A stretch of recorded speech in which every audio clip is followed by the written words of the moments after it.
What's going on, ladies and gentlemen, saints and ain'ts, and welcome to Lactic Acid. I am your host, Dominique Smith. Today, I have one of the baddest dudes out there in Eugene, Oregon, kicking tail and taking names. He is my homie, brother Matt Wisner. Put some respect on his last name. That's how you say it, people. Wisner, not Wisner. Matt, what's going on, big dog? How you doing? Hey, yeah, I'm super pumped to be on the pod finally. I know. I'm sorry. I'm slacking. I have like a wish list of people, and like you were on there. So Well, here we are. we had to have the GOAT on the pod. Yeah. We met about this time last year because we actually had to do a project together. I forgot what it was. My memory sucks, but I honestly forget too, but I know I didn't like it. Oh yeah, we had to do a recap of a session. So it was pretty dope. I assume we didn't get kicked out, so that's all that matters. But now Matt's a big time runner, big time rider, and he's doing some big time things in the track and field world. You're going to hear all about that, plus who he is off the track. But I got to ask you the hard facts, the hard question that resembles hard whiskey. You ready? I'm ready. If Ben and Jerry's came to you, said, Matt, you know, we're doing a new ice cream campaign. We want to center it around you. What is the ice cream combination that you would want them to build a campaign on, and what's the title of the ice cream? What a crazy question. It was that or the superhero question, so I'm trying to evolve. Okay, yeah, this is an evolution. Well, my favorite ice cream flavor is cookies and cream, which is like already a combination. Just like is such a common flavor that people don't think it's a combination. Okay. And once you start adding too much stuff, it gets a little crazy. So okay. I feel like you could add something subtle, like maybe like a pretzel or something, like something like that. Maybe some salt.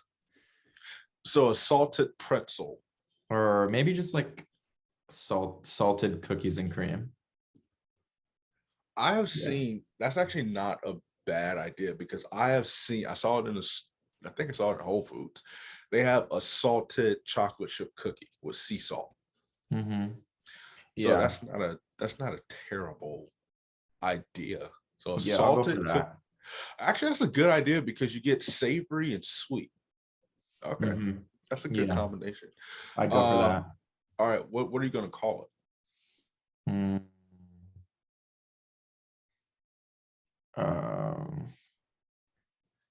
Oh, you got me. You got me good. This is why I'm not in marketing. I'm a writer, but I can't write a simple title. This is like a headline. See, I struggle with headlines. So this is like a headline. Just call it the new generation. All right, the new generation. Yeah, I like that. So I may have to retire this question because I've asked it twice and I haven't come up with the ice cream, but I've come up with the title. Yeah, both times. You're secretly asking questions that you want to answer anyway. I do not want to save the day. I only eat ice cream once a year. Really? Yeah. So, which is living in Florida. I mean, really, I should eat it every day. But ice cream is like gas when it comes to prices. So, no, I'm not fooling around with ice cream. So I only eat ice cream once a year, and I don't think this is bad. I've never had Ben and Jerry's. They're good guys. They like pay their employees well and like give money to good causes and stuff. Well, this podcast is a good cause. So Ben and Jerry, if you want to sponsor it, just hit me up at Lactic Acid Podcast at gmail.com. But yeah, man. But without further ado, let's get going. Get to know a little bit about Matt. How's the season going? How's everything going? You were a part of almost world record. Not attempt, but you guys almost broke it, and you kicked off a pretty fast time. I think it was 3:49 and everything, doing big things out there in the great state of Oregon or the great city of Eugene. So how's everything going for you? Yeah, the season's good. Just starting to like really ramp up now. I have a big race this week on Thursday at Mount Sac. It's like the USATF distance meet, and I'm gonna try to get the US qualifying time in the 1500. So got to run under 3:37, which I think I can do. It's like ambitious for sure, but I think I'm gonna be like pretty close. So gonna go for it. I ran 3:39 like a few weeks back. Oh, And yeah, ran it like kind of like I closed really hard. So I feel like if I get out a bit harder in the first half, then I'll be able to do it. And then yeah, hopefully like after that, the Portland Track Festival and then US Championships is the big goal. I think it's funny, like, God willing, you make the world's team, you don't even have to go to the athletes lounge. You could just go home. Yeah. Like, Yep. I don't know. The thought just came to me. Since Yeah. you live literally like around the corner from Hayward, that thought just came to me. Yeah. But 800 meters away. Wow. I wouldn't count that. I just would have said I live over there. But like, Yeah. I mean, but this is your first year, obviously, running pro. What's it been like? Especially, last year you tore it up at Oregon. Yeah. Now you're running under the umbrella of New Generation, which we'll talk about in about 30 seconds. But yeah, man, what's that been like? How's that transition been for you? Yeah. Yeah, I mean, I think like people think of pro running and they think of like formal sponsorship deals, and I like don't have that yet, at least. Hopefully, like one day I'd love to. It'd make my life a lot easier if I ran a couple seconds faster and could pick something up. But yeah, I mean, running like the kind of like lifestyle that's required of like distance training kind of is compatible with my like work lifestyle anyway, since I am like a freelance writer. Yeah. So they're both like kind of like two things that require a lot of like discipline and structure, but don't exactly fit into like the confines of a like 9 to 5 work day. So I'd say they like complement each other pretty well. It can feel, if you freelance, right, it feels like a 9 to 5 work day. So a lot of people structure it that way. Like they sit down at their desk in the morning and stay there till the night, but I kind of like get bursts of energy and then like get a lot of work done. And then, I could go like a couple days without working sometimes if I'm not vibing. No, I that is me. I think, I don't know. Sometimes I'm not the one to be like, okay, from 9 to 3, this is set work time. It's typically like, I'll be like, you know what? I'm going to get up and I'm going to write this article and all this stuff. And I'm going to get it done. I'm going to go to bed. And then I'm up till like 3 o'clock in the morning, because from 12 to 3 a.m., that's when the brain kind of clicks on. But how did you get into running? I never asked you that. How did you running? Yeah. I know you traveled some. I mean, the only thing I have against Matt, my only fault against him is that he went to Duke. Yeah. I actually, it's so funny preparing for this interview. I prepared by watching the last 3 minutes of the Duke UNC Final Four game. Oh, that's cold. That's really cold. It put me in a great mood because I was messaging glad. like, you guys suck. But yeah, gave Coach K that L. But yeah, really it was great. It's the thrill of 2022. But how did you get into it? And it seems like it's taking you some great places. Yeah, I started like running cross country right before I got to high school. I like did it in the 8th grade just because I had like played soccer my whole life and I was getting like really fed up with like the soccer boys. I just like didn't like, I felt like I didn't really fit in. And I was like, I don't know, like okay at soccer, not that good, but like I was always kind of like the fast one. Yeah. So I like kind of begged my parents, like, can I like please do cross country? Just like so I could have something different. Yeah. And then I was like pretty good at it straight away. So I kind of just stuck with it and like learned to love it. And then now it's been 10 more years since then. Dang. I don't know. That's like, it feels like that's every cross country runner's origin. It's like, I played soccer. Yeah. Or something like that. Probably. Yeah. It's like a lot easier to start out with those like ball sports, I guess. Less physical, for sure. But hey, I'm with it. So let's transition from running, well, still running, but one of the hottest things out in the track and field market is new generation track and field. You and Ben Crawford have done a tremendous job of just guiding, these younger kids, this new generation, bringing it to them in such a practical way and in such a way that's engaging to the sport from the standpoint of, obviously getting, more eyes to it, younger eyes to it, but having them stay there. You know what I'm saying? Like, it's one thing to be like, oh, okay, come be a part of this, and then you find something better. But like, no, it's a movement, a long-term investment. Mm-hmm. Kind of talk to me about the origins of that and just how everything's going with it. Yeah. Well, first of all, thanks for calling it a hot thing in the store. I agree. I also think it's a hot thing in the store. I'm glad you do too. I guess during quarantine, Ben started filming just his friends. It was kind of this just kind of mundane, what do the NCAA's top runners do for training during this weird time? And people were at home really bored and just logging onto YouTube and watch these videos. And I think that kind of being able to get some kind of traction with that is why New Generation eventually could start, is because we already have this infrastructure on YouTube.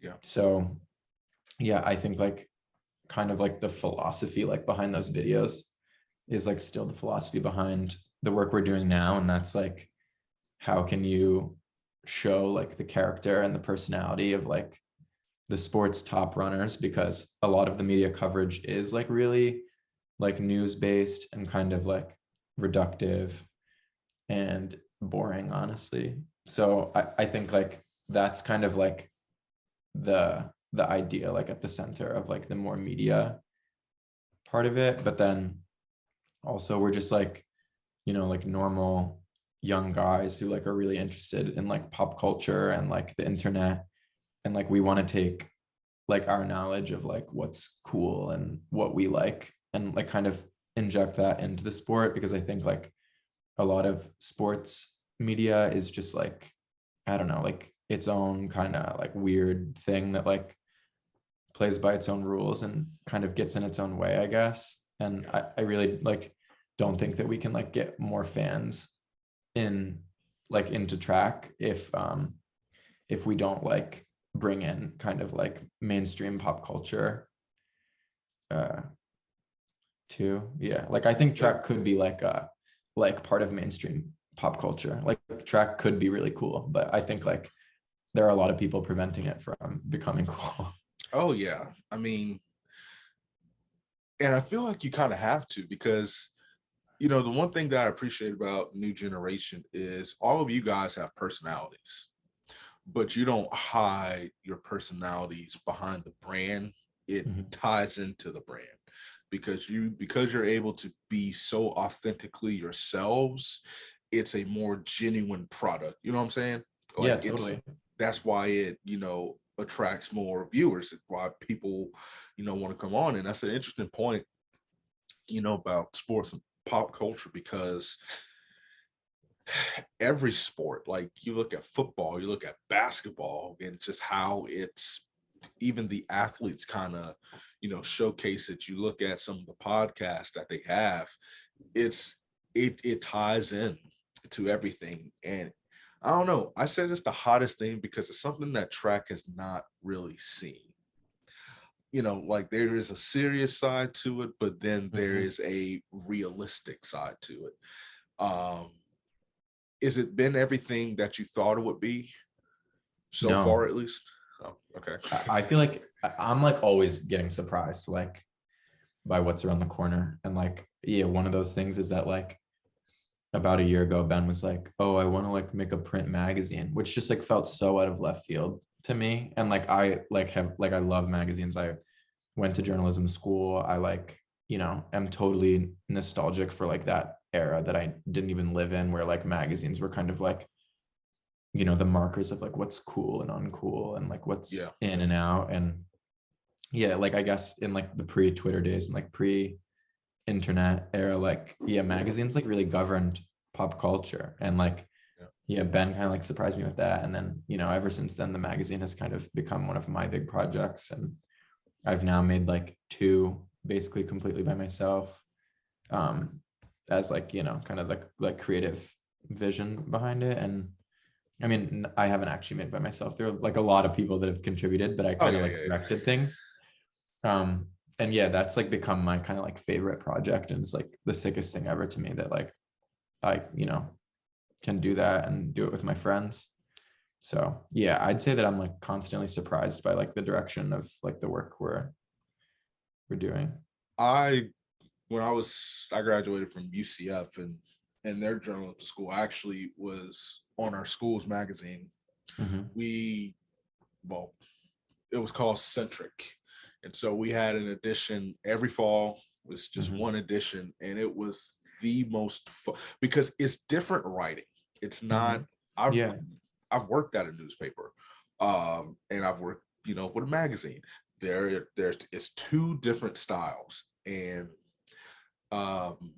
really, it shocked me. It didn't shock me because I know, like, you're such a writer, so it wasn't like completely shocking to me, at least. But it proves that print is not dead.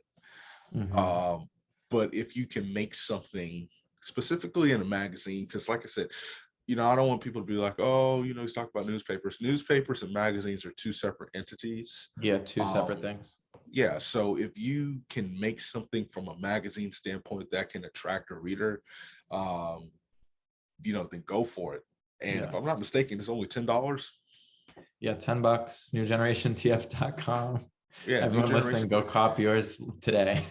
Yeah, for real. Go New Generation TF, $10. You don't want to miss this. Are you guys still printing the old ones too? The first one? No. So yeah, we like Cooper was like the cover boy of the last one. And that was kind of like the first issue of like the new magazine. And then this one has Morgan McDonald and Ollie Hoare on the cover. And like I'd say probably like over half the magazine is like content about OAC.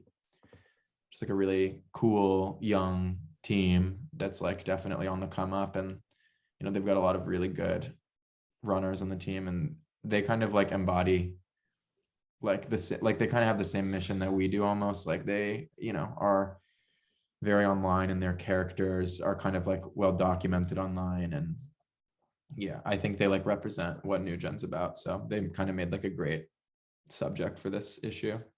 And I think Catherine did some artwork for you guys. She did. Yeah, Catherine did some great design. She's so good. I know. They look right behind you.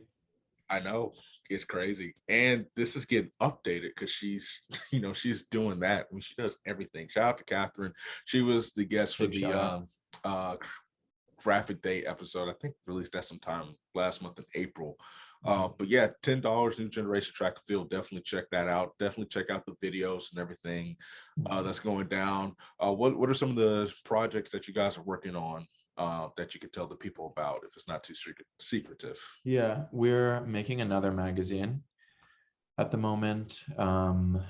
We've got a lot of stuff coming down the pipe for Worlds, like a lot of in-person events. Like in Eugene, if people come to town, like I think there's going to be a lot going on. Like we're organizing a track meet. Yeah, there's like a lot coming down the pipe, and we'll be like giving updates online, like mostly on our Instagram. So yeah, stay tuned on that. New Generation TF, follow them. Like I said, there's the website. Follow them on Instagram too. It's entertaining. And then Matt will plug your social media in after. But gotta ask the harder questions. What are 3 things that people do not know about you? 3 things people don't know about me. Okay, 1, I was talking about this morning. That's why it's fresh in my mind. I sometimes get like really terrible sleep paralysis. Really? Yeah. Yeah, I was like talking about it with Cooper and Cole this morning, and it's like not something that other people have. So I feel like that's like pretty unique about me. It's actually like such a terrible, awful thing. It is. Jeez. Yeah. It'll come in these little spurts. as a runner, that really just blows. Yeah, I haven't gotten it in a while, so hopefully like it won't come now that I've talked about it. But yeah, it sucks so bad. So that's the first one. I guess like another one that I was kind of thinking about recently is that I almost like when the pandemic struck, I almost like never moved to Oregon, and like I was about to like stop running. Wow. I like really was gonna like I at the time like kind of had this like belief in um like politics, and I was like gonna work on a like presidential campaign, which is like so ridiculous, and you know I never would do that now.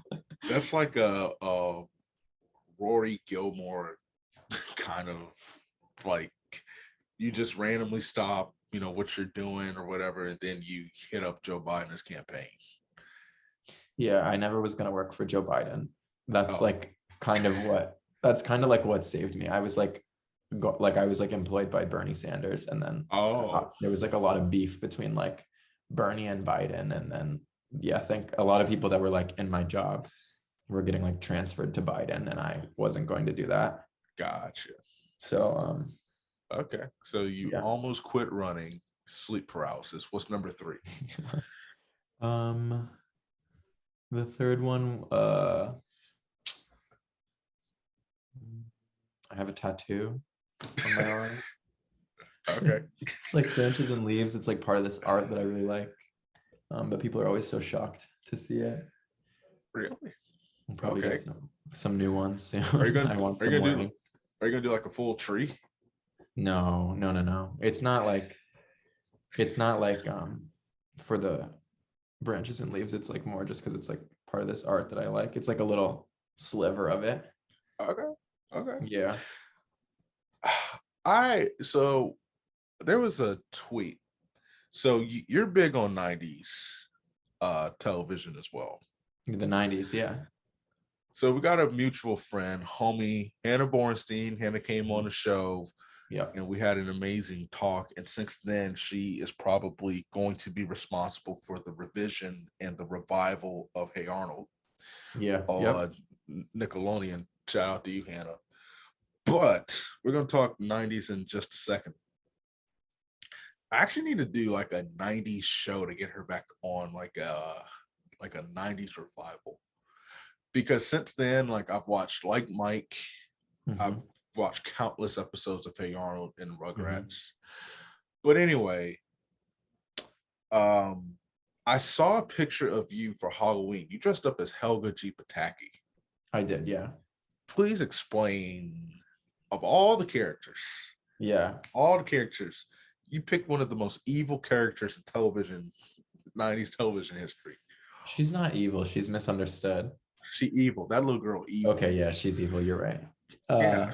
She I could be think, misunderstood, yes, but she's still evil. Yeah. yeah, she is evil. I think, like, yeah, the kind of like that scene where, you know, Helga's like, she's terrible. She's so like evil and vicious to Arnold, or football head, she calls him. Yeah. And then there's like this grand reveal where she goes home, and like in her closet, she has this like shrine of him, like built out of like chewed gum and like little pieces of her hair that she had cut out. And it's like this grand reveal that like she's so terrible to him because she's obsessed with him, and she doesn't know like, you know, what else to do with it. But I think, yeah, she's like a sick iconic character. And as far as like cartoon characters go, she wasn't like very difficult to kind of like make a costume out of. It's like a very DIY costume. Like I had a friend that had like the pink dress, and like she wears a t-shirt under it, so like that was pretty easy. And then I had like hair that was Bow. long enough to do her kind of like hairstyle. So And then the bow. yeah, and then the bow, yeah, which I made myself. You know, the really? Mm-hmm. Wow, that's impressive. I don't even know. Well, I don't have hair. Well, I don't have hair, so I don't have to worry about, you Yeah. know, any of that. But you know, the more you say it, you know, Helga was deeply involved in voodoo, uh, because that shrine was just demonic. Mm-hmm. Uh, but I low-key have to backtrack my comment about her being purely evil, Mm-hmm. because because I don't know. It was she. Would you say she's the most misunderstood character on Nickelodeon? I don't know about all that. Who would you say is Misunderstood? I mean, I would say it's Eliza Thornberry. Yeah, I could see that. There's an argument for that. Yeah, because she could just talk to roaches and crap, and nobody understands. But Helga is like human because she's like she doesn't know how to express her emotions because her dad sucks. Right. Wow. Yeah. And then at school, she's just like a total like B word to everybody. She's awful. She's so terrible. I just watching Hey Arnold again, man. It's like I can everybody went to school with Helga. Mm-hmm. Everybody went to school. Well, I was Gerald, in a way. But what was that rich girl's name? From Hey Arnold? Yeah. I have no idea. But you know the one I'm talking about, right? Yeah, totally. Everybody went to school with her. Everybody went to school with a Phoebe. Yeah, dude. Everybody went to school with a country boy named Sticky Peterson. Harold. I feel like those ahead. 90s shows like do that really well. Like I feel like thinking back to like 90s movies and like 90s television, like they play with kind of like the tropes and the archetypes in a way that's like so overt that like kind of like more like contemporary stuff doesn't do. And I feel like it works really well. It actually like, I think nowadays we think of it as like kind of limiting, but really it gives you so much freedom because then you can like really like make good characters and like, do this like different type of humor just because it's like, it's a type that like everybody knows and understands already, What was your go-to show or movie? All right, there's so many 90s movies that I like. I feel like the 90s is like my era for like movies. But like growing up, I like loved the Wild Thornberrys and like loved Cat Dog. All those shows like were so good to me. And like my dad would just like watch them with me because they were like entertaining to like a grown man too. When my mom, she told me like she started watching Rugrats. So I was born in 94 and I think Rugrats came out in 1990 or 1991. Mm-hmm. She said she would sit there and watch all that. Like we would watch all of that stuff. Yeah. Like when I was a baby, I was a Rugrats brother myself. Oh, my parents wouldn't let me watch Rugrats. Really? Yeah, why? My parents weren't like big on censorship really, but like the two things I wasn't allowed to watch were like the Rugrats and Caillou because my mom thought like, my mom was like, Angelica is so mean. I don't want you like seeing that and thinking that's okay. And then her like qualm with Caillou is that he like whined and cried too much. That was my mom. Listen, mm-hmm. She was like, I bet not catch you ever doing that crap that he was doing. But there was mean characters in everybody. I mean, Cat Dog was just, I love Cat Dog. I love the Angry Beavers. Oh yeah, totally. But here's a good one. Better series of shows, Cartoon Network or Nickelodeon? That's like not even a good question just because it's so obviously Nickelodeon. Okay, so I'm rolling with Nickelodeon. For sure. But you got Dexter's Lab, Ed and Eddie, Johnny Bravo, Courage the Cowardly Dog. Courage. Okay, that was so weird. But Nickelodeon had weird shows like Not that weird though. Not that type of weird. I feel like Cartoon Network is like for like the weird kids. Like those kids like they grew up and like took German in high school and like I mean, yeah, I don't know. I think if you like, all I'm gonna say is if you like see somebody like you could pick out like a 25-year-old now and be like, oh, that guy like watched Cartoon Network as a child. So you're saying like the video gamers? Yeah, I think so. Yeah, that's like cold. Adult video gamers. That's cold. Yeah, I mean, I don't make the rules. It's just the truth. All right, listen, they ain't coming after me because I ain't say it. Oh man, like part of me See, I don't really watch Cartoon Network like that but some of those shows you compare. So like, I think it was called All Real Monsters on Nickelodeon. Oh yeah, totally. Yeah, That is like a that was Cartoon Network type show though.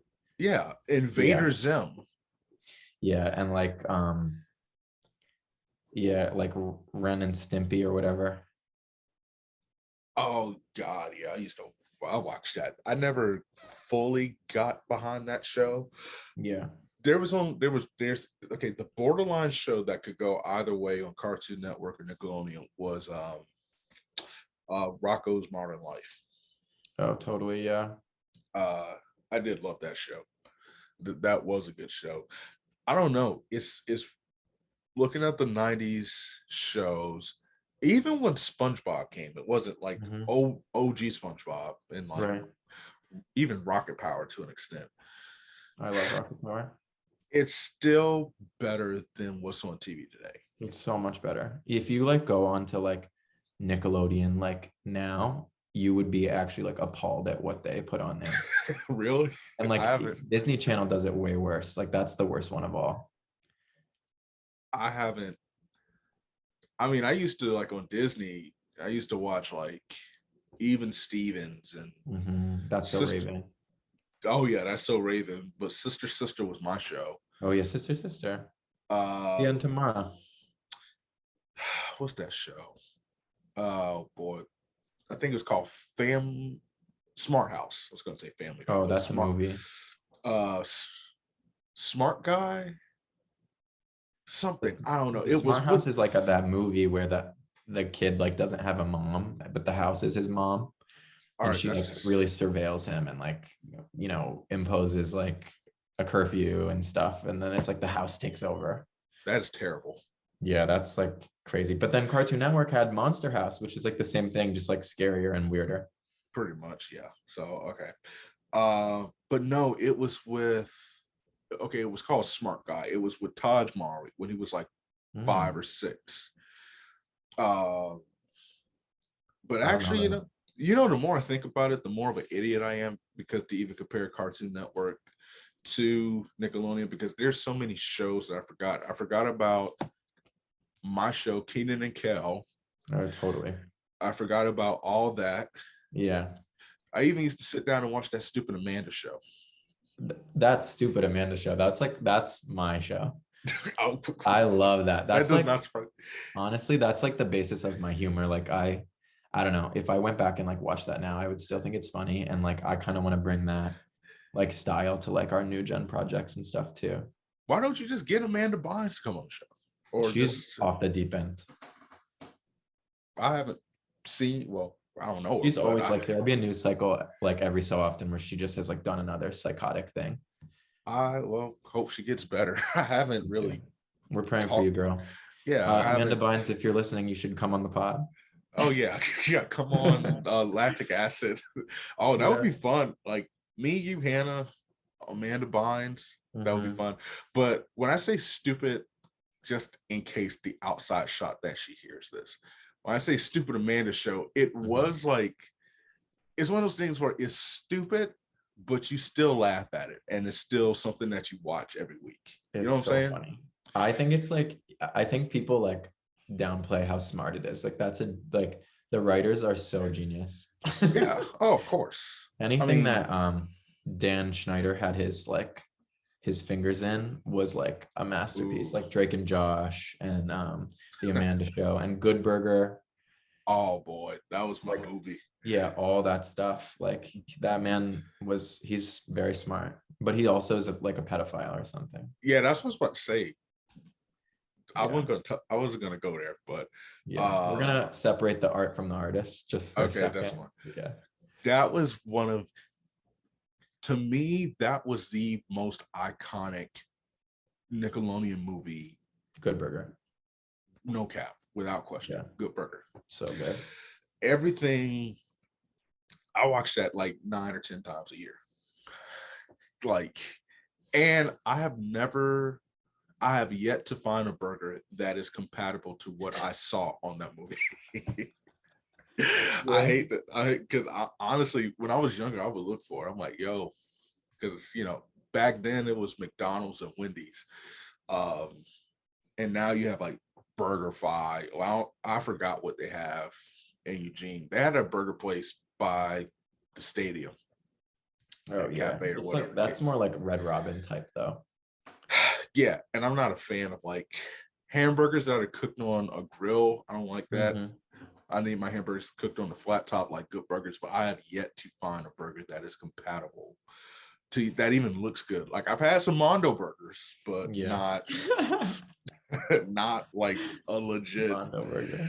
Yeah, good burger. Oh, I will say we're gonna like me, Ben, and Carter are gonna like sit down probably like later this week or next week when I get back from my meet at Mount Sac, and we're gonna like watch Good Burger because we're doing like an event at Tracktown Pizza during Worlds, and we want to like make a commercial for it to like the style of like some of that cool like Good Burger, like good old 90s like editing style. Just everything about that felt incredible, like Good Burger. Just that whole, even Mondo Burger to an extent, because it felt like a diner feel. Like it's like a, just even the outside. And you know who you should call up though? You should call up Sinbad. What is that? Sinbad? You don't know Sinbad? He was the principal when Keaton was the one that hit his car. Oh. His teacher. Yeah.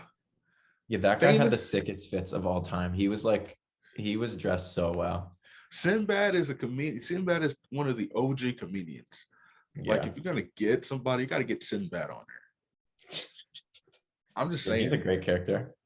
Do you know, especially if you can get his fro, and then you can get him in front of Hayward Field, just promoting everything. Yeah, I'm just saying. Let me write this down.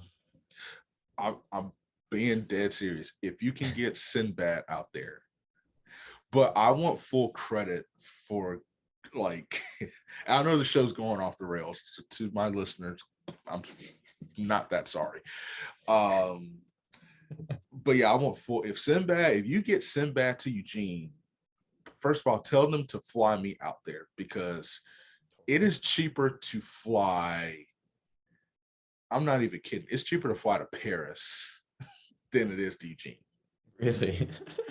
It is like, I think when I was looking at tickets, it's like $1,700.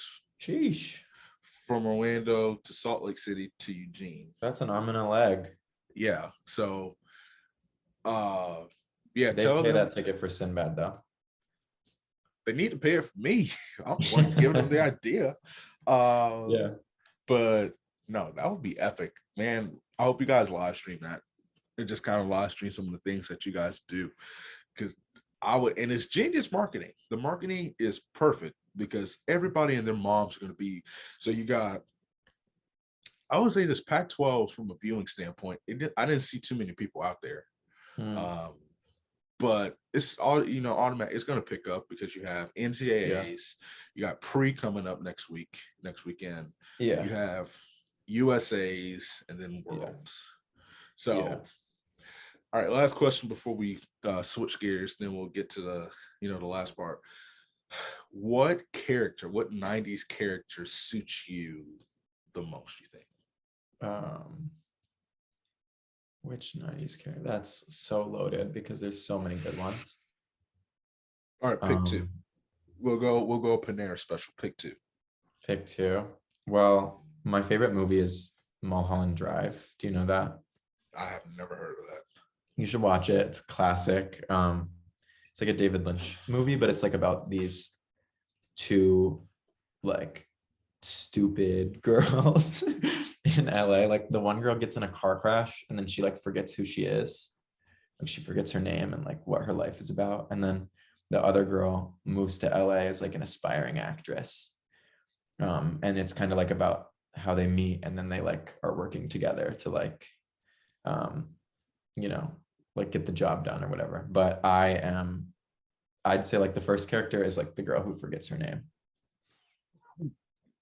That's like who I'm channeling. And like, yeah, I'm like having my birthday like is this week, and I'm gonna like have my birthday at the movie theater and like make all my friends watch that movie. I'm glad I live in Orlando. There's no, well, happy birthday. And, it's going to be a belated birthday by the time people hear this. But I'm not going to lie to you. There's no way I'm watching that movie. It sounds weird. And that's It a is weird. 90s, and that's a 90s movie. Yeah, that's the thing with the 90s though, is like anything, like truly like anything goes. And it's like the 90s to me is more like about like a visual aesthetic That's than fair. like than and like kind of like this zany like characters than like the writing and yeah, anything else like that. So I'm going to go watch Sister Act 2 instead. you're gonna watch what That instead? Sister Act 2. Oh, the Sister Act. Have you heard of Sister Act with Yeah, Whoopi I know the Goldberg? Sister Act, of course. Okay, Yeah, yeah, yeah. That I don't know. That makes me feel nostalgic because I sang in a choir, yeah. Okay. and played the drums. Uh, Went to school. Well, before I went to private school, I went to public school. So I don't know that. I mean, be honest with you. As soon as I write this article, I'm probably gonna go watch a Good Burger tonight. You should. I don't think there's like no character in Good Burger where I could be like, oh, that's me. Because like Ed's too stupid. Like Kenan Thompson's too like conniving.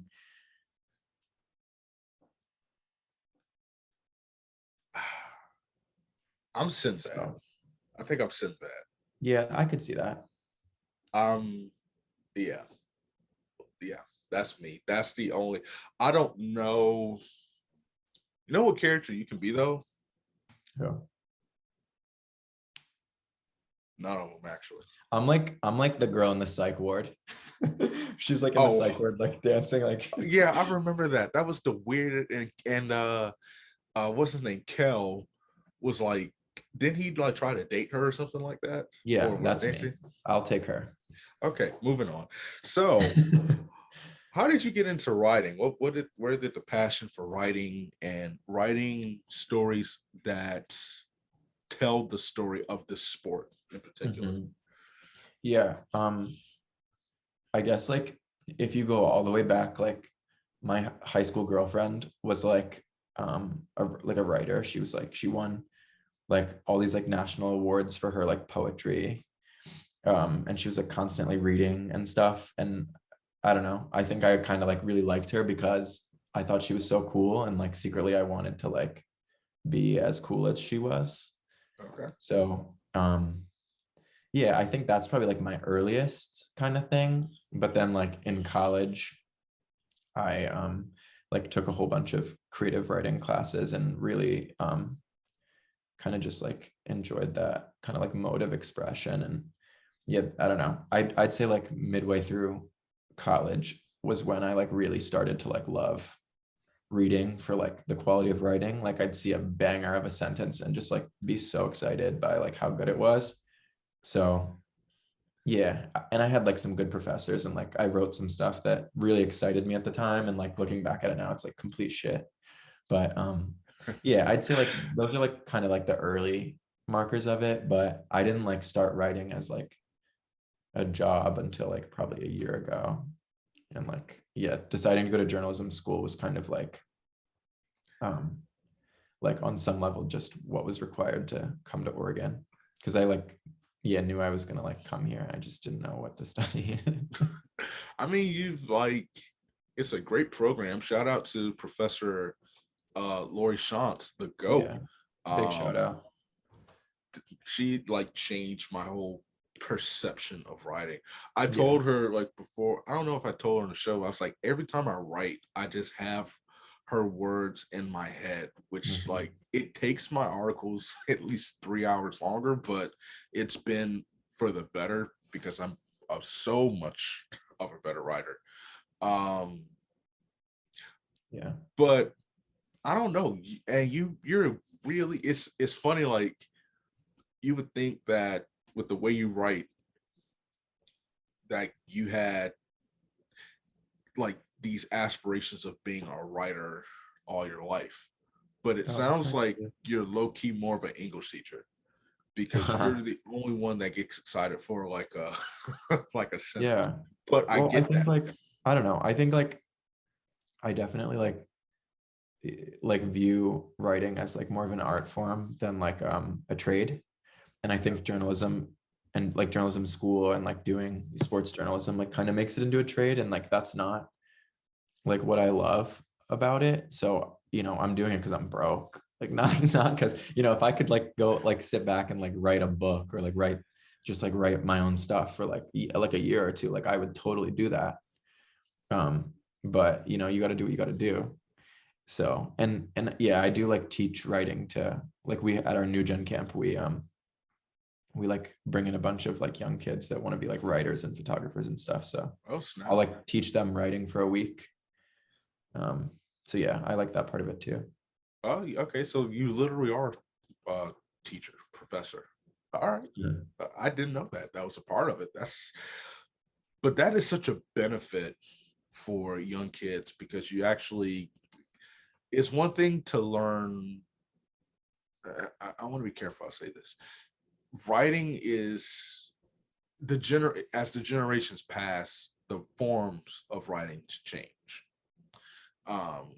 And so that's actually very beneficial, you know, to have that,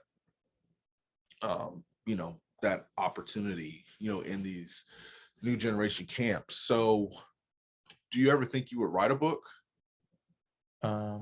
Yeah, I feel like eventually. I mean, it's like it's not like a bucket list item or something that I like, you know, am planning, but I think like for me, it's more about like just yeah, kind of chasing like whatever really energizes me at the time. That's fair. And I feel like if I have like a subject matter that like, you know, I think like, you know, books are like what really excites me about writing on a page, like more than like all the articles that I read on Twitter. That's very, because it's something like, that's the good thing about a magazine. I still love a hard print newspaper Yeah, because totally. it's something different. Like I have all the times I've been published in the newspaper, I keep them.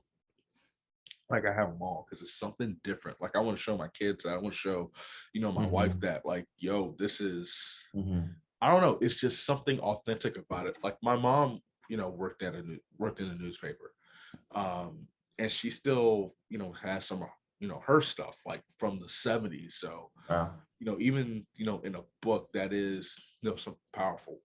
Last two questions, and then we'll get to rapid fire. What is something in the sports media landscape that you think needs to be changed? I'm sorry, the track and field media landscape that needs to be changed and changed ASAP for the better of the sport. Yeah. I mean, there are plenty, plenty of things that I would change if I were the overlord of like the track world. Um, but I think like a big thing for me is that like I think young people who aren't like insiders of the sport need to be more represented in like the media of our sport. Like I think, like I said earlier, like a big goal is like how do we get track into like mainstream pop culture? And I think like yeah, having like cool young people like cover the sport in like whatever way, you know, it could be writing, but it could be like all sorts of stuff like YouTube, or like we could have a track movie, like, you know, literally everything, like track on TV. Um, and I think part of that too is like, I think if there are athletes who are like kind of like even remotely interested in media, like I think we need to give athletes the tools to like kind of be involved in the media in a way that's like not just posting to Instagram like a race recap or like a little training update, because like a lot of like most of the athletes are kind of just like clones of each other online, and that's like truly the only kind of like content that we get in their voice from their perspective. So yeah, I think like really capitalize on like athletes who are interested in media. I think it has to be a modified, like, you know how you can train athletes what to say and stuff. I think you have to modify that because you can say, okay, you can't say this, you can't say that. And there's some things that athletes absolutely positively have no business saying. I'm just being honest because because it protects, because you're trying to protect your brand and stuff like that. But at the same time, you can't be a clone, like you said, to say, hey, post pictures of you training, because the athletes can see it and all that stuff. And like you said, if 10 people are doing that, here's what it does for people like you and I. Okay, it gives us something to talk about on the show. Yeah. Stuff like that. We talked to Sha'Carri Richardson. Justin Gatlin said she ran 10-3 in practice. Okay, that's just a talking point and stuff like that. Right. But does that express who she is? Does that express what she's about, her interests, who they are off the track? So I think that is a great talking point. All right, let's move on to the last segment, rapid fire, down the home stretch. I'm gonna ask you some rapid fire questions. I want you to answer them to the best of your ability. If you don't, it's absolutely okay. Our reigning champion is when this airs, it will be last week's champion. It is Sinclair Johnson, the GOAT. Yes. So Sinclair, appreciate you. Came on the show, dropped a ton of knowledge. Are you ready? Are you up to the challenge? Yeah, I'm ready. Bet. If there was a food that you had to live with and a food that you wanted to get rid of for the rest of your life, what would they be? I would live with quesadilla, and I would get rid of Brussels sprouts. Oh, that's easy. Okay, this won't count against the time. What kind of quesadilla? Like chicken and vegetables. Okay, all right, I can dig that. If there was a superhero to describe who you are on the track and as a camp counselor, who are you rolling with? So, superhero or 90s television character? Oh, well, you're switching it up. I would be Amanda Bynes in the Amanda Show. Okay. Oh, also, I have to say this now, it's on my mind. 90s movie, in addition to Good Burger, I know Hannah will appreciate this, but I just saw it the other day, Matilda. Oh yeah, Matilda's great. That, speaking of evil, that has like the most evil character of all time, Mrs. Trunkman, Trunkwald, or something like that. Something terrible. Yeah, she was. Trenchwald. Trunkwald. Okay, it's the same whatever. Thing. All right, if you had to be the guest on any show, it could be a cartoon, it could be a talk show, it could be a reality show, what would it be? Red Scare Podcast. Okay, we can. Hey, we'll just make that happen. That's it. Okay. If Duke and Oregon played their best teams in any sporting event, who are you rolling with? If it were basketball, I would root for Duke. Anything else, I'd root for Oregon. Okay. Day at the beach or day in the mountains? Beach. If there was somebody who had to narrate your life as a runner, who would it be? Kenan Thompson. Oh, I would love that. Wait. 90s Kenan Thompson or SNL Kenan Thompson? 90s for sure. I'm against SNL. Okay, that's not even gonna ask why. That's fair. All right, a few more questions. Dream vacation spot. I'd do like a European tour. Specifically 3 places. I'd do like Spain, France, and Italy. All right, if there was a song to describe your life, what would it be? A song to describe my life.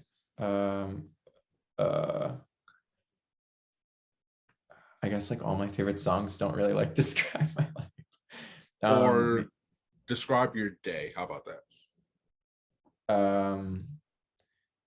Maybe like, oh, I'm really having trouble. I'm really into beach house lately. Maybe like a beach house song, like Majorette or like Myth by Beach House, maybe. Okay, cool. If you had to open up a restaurant, what would it be called? What would you sell?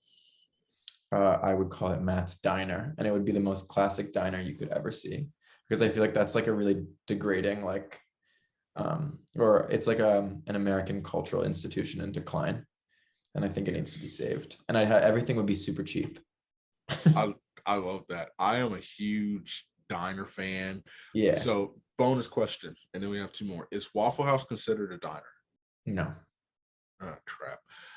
That's my go-to spot right there. It's got diner vibes for sure, but it's not like a diner, you know? I am a huge save diners. Shout out to Diners, Drive-Ins, and Dives. If there was a Food Network show that you could be the guest star on, what would it be? Oh.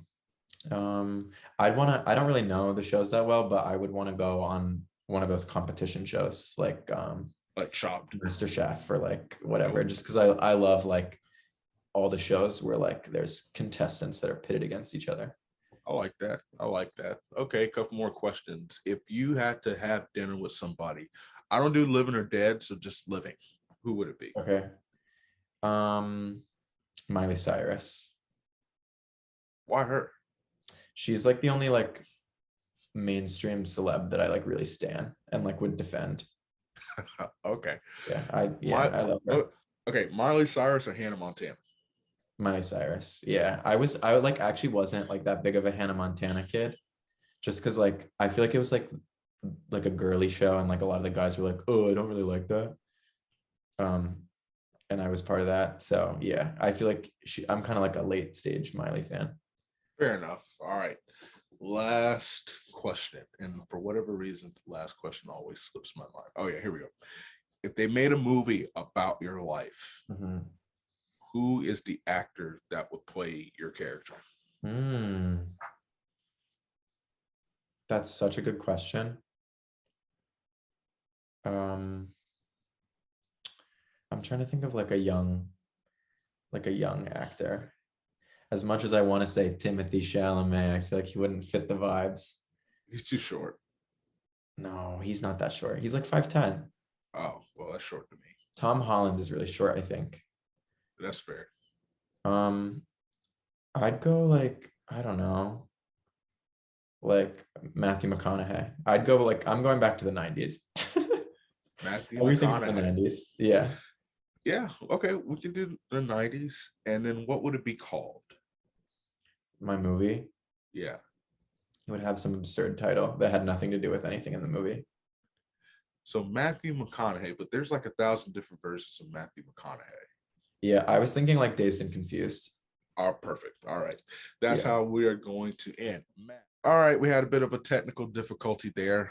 Where can the good people of the world find you? We already covered New Generation TF, but where can they find you on your social media, and where can they find you as far as writing, is concerned? Yeah, I'm at Matt Wisner on Instagram and at Wisner Matt on Twitter, and I will tweet all of my writing that I'm proud of. So if you want to read my work, that's where to go. Oh, I feel that. But listen, man, I appreciate you coming on the show. Appreciate you dropping some dimes, some wisdom. The second Nickelodeon expert on the show.